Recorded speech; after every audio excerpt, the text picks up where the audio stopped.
that they are going to be able to replicate what Rwanda, for instance, has done, which has been quite impressive, they yet are not going to get to the goal by 2030. So the challenge is enormous. It goes beyond official development assistance. But going back to your question, why I think education is the key variable, because it's exactly through education that we'll be able to create externalities for many other goals, like, for instance, increasing productivity in the economies, and as a consequence, also having more economic growth, and as a consequence, fighting poverty in a very significant manner. Having said that, it's not easy. Technology can play a role, but if there is one area that I'm quite careful in making projections for the future, is exactly about the impact of technology in any area of development, including education. I used to be the manager. I helped create a program at the World Bank called InfoDev, Information for Development. We had programs in Jamaica, for instance, and in many other countries in the world. But I remember a project of the World Bank. It was not from InfoDev. It was from another initiative called World Links, which was attempting to check to what extent we could use information technology in very poor countries outside the grid, outside the infrastructure. So this is a school in Uganda, has no access to electricity, has only one computer, and the question was, this is 1997, more or less, can we connect this school to the internet? And the answer was yes. Solar power, satellite dish, and the objective was to teach, to improve the pedagogical qualities of the teacher. There was only one computer in the school, so we could not directly access all the students. So the project was implemented. This was through a grant, very quote-unquote cheap, something like $250,000. And the big question was, did it succeed? And the answer is no. Why it didn't succeed? Not for the reasons that we all thought were the main impediments, like, for instance, the fact that the teacher had less than $2 per day wage, this kind of situation, not because of the technology per se, but because of monkeys. The monkeys loved the satellite dish, so they would come and play around with the satellite dish. We would lose connection with the satellite, had to interrupt the transmission. So the manager had a wonderful idea. He put a cage on top of the satellite dish so that the monkeys could not play around with it. The monkeys got very pissed, and as a consequence, they would climb in the cage and piss through the cage into the satellite dish. We had corrosion, we had to stop the project. This is just to say, we'll have to use technology, but expect the unexpected. So in a nutshell, if you ask me, are we on the right track? I would say, remembering once a dinner that I had with John Major and my boss at the time, Jim Wolfenson, and John Major had just come from Russia, and he had talked with Yeltsin, and he asked, in one word, tell me what is the situation of the Russian economy. And Yeltsin said, good. John Major was surprised by the answer and asked in 2 words, and John Major said, not good. That's the situation. Thank you so much, Carlos, for giving us this story about monkeys. And I think that the question about education and technology, maybe I can summarize your intervention. Thank you. So now, Max, you have the floor. Thank you very much. Let me tell you what I do, basically. I work mostly on low-income countries in Africa and in Asia, where actually we have been looking of how to actually foster economic transformation in these countries, and specifically of the role of services that they play in these countries.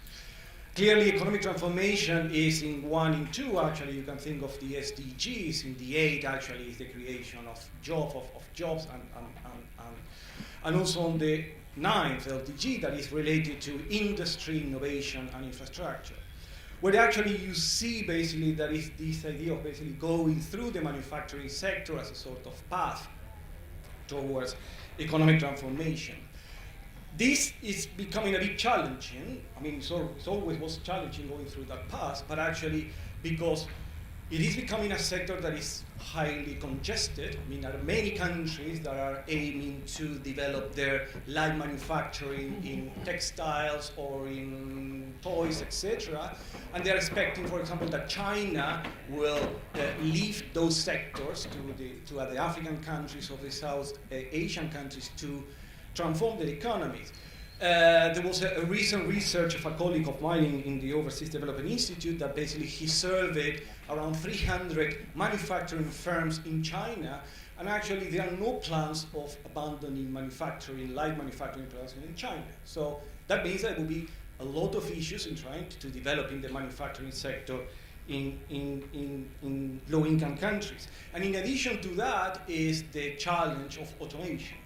That is something that is already starting to happen in many industrial activities. It is happening and going to happen in the services sector.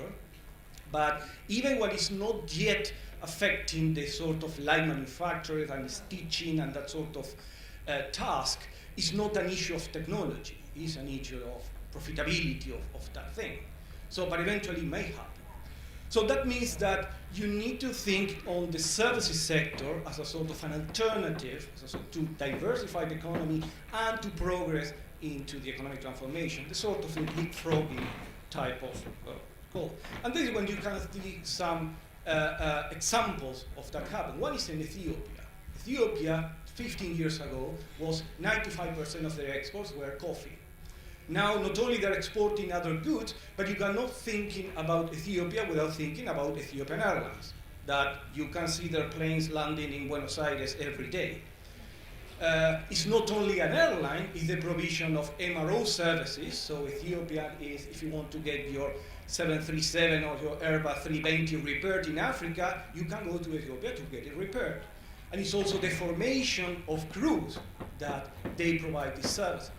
So in terms of the diversification, is an option to transform your economy that is available to low-income countries. And of course, you always can mention the cases of ICT in India, but also in Mauritius, and also, for example, the development of fintech in Kenya, for example.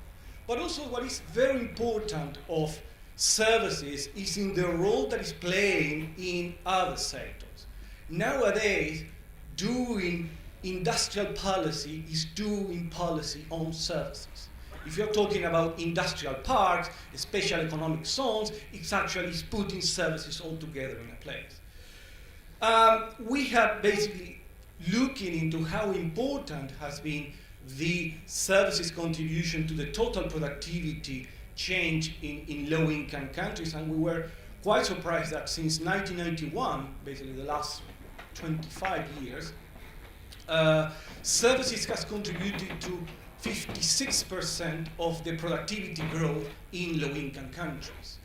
And even in countries that has been developing manufacturing, where the manufacturing sector has grown a lot, such as Vietnam, services still represent 50% of the productivity growth in Vietnam. And in the sort of the stars of Africa now, you can think about Ghana, Rwanda, and Ethiopia, that are the countries that are growing very fast. Services represent 70% of the productivity growth.